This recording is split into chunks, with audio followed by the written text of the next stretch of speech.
Hey, what's up everybody? Back with another how-to video. Today we're going to be working on this Kia Optima.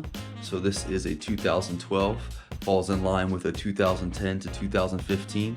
This is a 2.4 non-turbo GDI. So this is a gasoline direct injection. What we're going to be doing today is the valve cover gasket. So let's go ahead and get into this now, and we're going to run through some steps on how to knock this out. Alright guys, so the first thing we're going to do here is we got to release the fuel pressure and bleed the fuel system. So we're just going to pull this guy on now. Alright.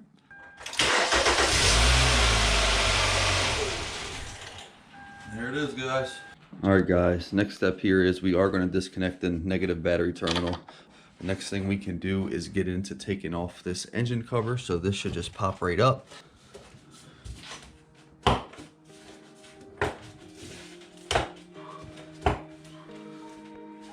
So the first thing I'm going to do here is I'm actually going to start with our high pressure fuel pump. So this orange clip should pop up. If you look on the sides here, it's got two green tabs. We should be able to press them in. It should come off. So next thing we're going to do here is break off our hard line. So this is a 19 mil. So should be able to crack it loose pretty easily. So next thing we're just going to unclip this harness. So you just press it down, switch hands for you guys. Now we have our high pressure fuel pump completely disconnected. Next thing we're going to do is we're going to start knocking out these ignition coils and getting them out. So these are 10 mils. All right, I'm going to start them easily. Just crack them loose with a wrench. And then from there, I'm just going to go ahead and back these off with the drill. All right. Alright, so now that we have all of our bolts out, what I'm going to do is go ahead and pull this red tab back, which allows us to remove the harness from the ignition coil, okay? So we pull this red and gray tab back. It allows you to then press the harness, pull it out, and from here, we can easily remove our ignition coils. This is the harness right here going to the fuel pump, so we're going to go ahead and disconnect this now, so we can get this off of the valve cover, okay? So this is just a connection wire right here. Now that allows us to get access to this last one. All right, got her off. This is just a wiring harness rail, basically mounted to the valve cover just for all the wiring harnesses for the fuel pump and for each ignition coil. So we're gonna go ahead and take these 10 mils out, and we're gonna lift this wiring harness and the assembly of it out of the way so we have more access to the valve cover. I'm just shooting these out with a drill, guys. All right, so we got those out. This lifts up and out. This is still connected right here with a 10 mil ground. So get that ground wire off right here. All right, guys, so we got that ground wire out of there. Free that up. That's freed our entire harness up. Now that we got some of this stuff out of the way, we're going to start removing some of these bolts here, okay? So I'm going to go ahead and take out these middle bolts. Oil. So we're just going to approach all these exterior 10 mils on the outer perimeter of this valve cover. We're just going to crack them loose with the socket wrench, okay? So we're taking off all these bolts. As you can see, this one is being blocked by this hard fuel line. We're not going to be able to get a wrench in there to get it out or torque it in correctly, so this is really in here. This is mounted right here, looks like to the head.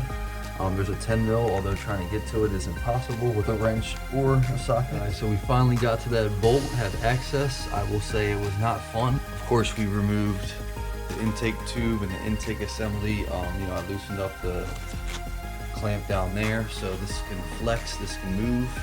Got the hoses connected to it from here on the valve cover disconnected and right here, so you can move it.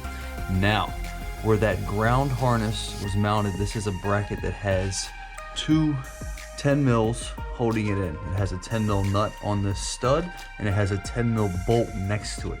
So what I did is I squeezed a little 1/4 ratchet in there. I got these 10 mils out. I'm able to move this whole assembly now without having to disconnect every single hose. It allowed me just enough room to move everything here to get access to this clamp, which is holding the fuel line in.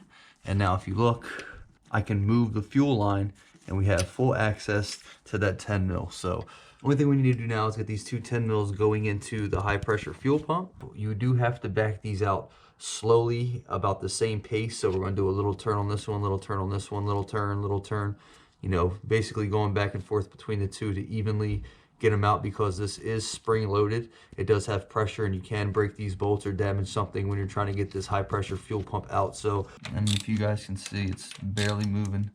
That spring loaded tension has let up.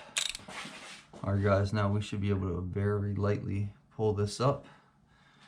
All right, and we have our high pressure fuel pump out. Now that we have that out, we have access to the last two 10 mils that's holding this valve cover in. So we're gonna go ahead and break both of these loose.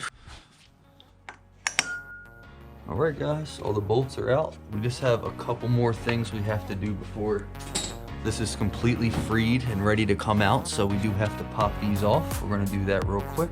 And we just have to get this hose clamp back and pull this breather hose off so that we have room and get everything off of this for it to be freed up and pull it all out. So let's move this harness over here. And now we can go ahead and remove this last hose. Looks like it's a PCV valve actually in there. So, alright guys, so what I'm gonna do is I have this big flathead. I'm gonna start prying on this front left corner.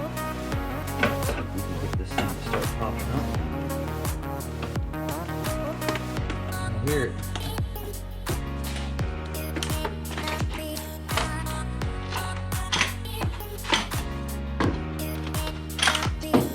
Guys, look at that, got her off. All right guys, so we're ready to put the valve cover gasket back on. Everything is cleaned up. Before we actually put the valve cover on, we do need to apply a little bit of gasket sealer right by the timing cover. We're just going to put a little dab. All right, so right there, a little bit on this side. All right guys, so now we're going to go ahead and drop this valve cover in and get everything hand tight. So I'm going to try to slowly navigate it underneath of everything. Okay. I want to try to drop it on evenly, so when we hit the RTV around the timing cover, it's going to drop perfect.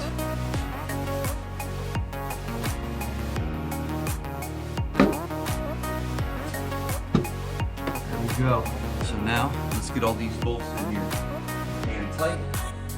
Alright guys, so here's a diagram of how this is supposed to be, the sequence for this valve cover, and this is the torque specs as well. So what we're going to do, if you look at the first step, it says go from 2.9 to 4.3 foot-pounds.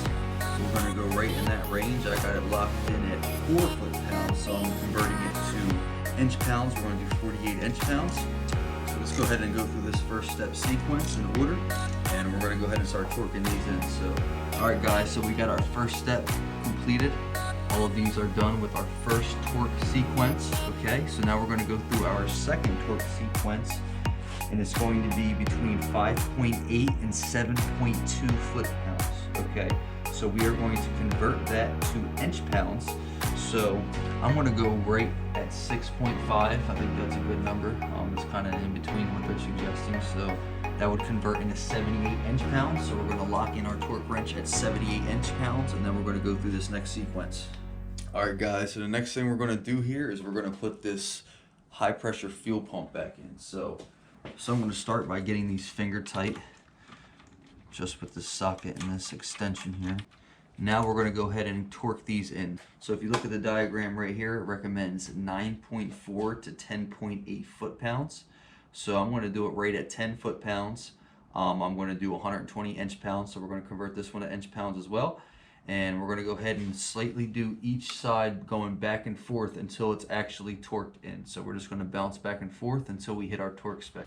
Alright guys, so let's start finishing the assembly of this. If you remember, this did have oil on it. We're going to give it a nice wipe down, clean it up. I'm going to get everything off of it. Alright, do have the 10 mil, so we're going to drop her down.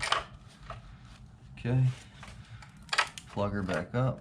I'm going to drop this down finger tight. Alright guys, and if you look at this diagram, it has the torque spec in between 2.9 and 4.3 foot-pounds. So we're going to go to 4 foot-pounds again, which is 48 inch-pounds. So let's go ahead and torque all of these to 48 inch-pounds. So now what we need to do, we're going to plug this connector that goes to our high-pressure fuel pump back up. Plug in the connector onto the high-pressure fuel pump. Okay. Alright guys, so we got the wiring harness all back in. Go ahead and put this ground wire back and connect that back and tighten her on down. And we're just slowly putting everything back together how we took it apart. So it's really not too crazy. Once you know how it came apart, it's a lot easier to put it back together most of the time. So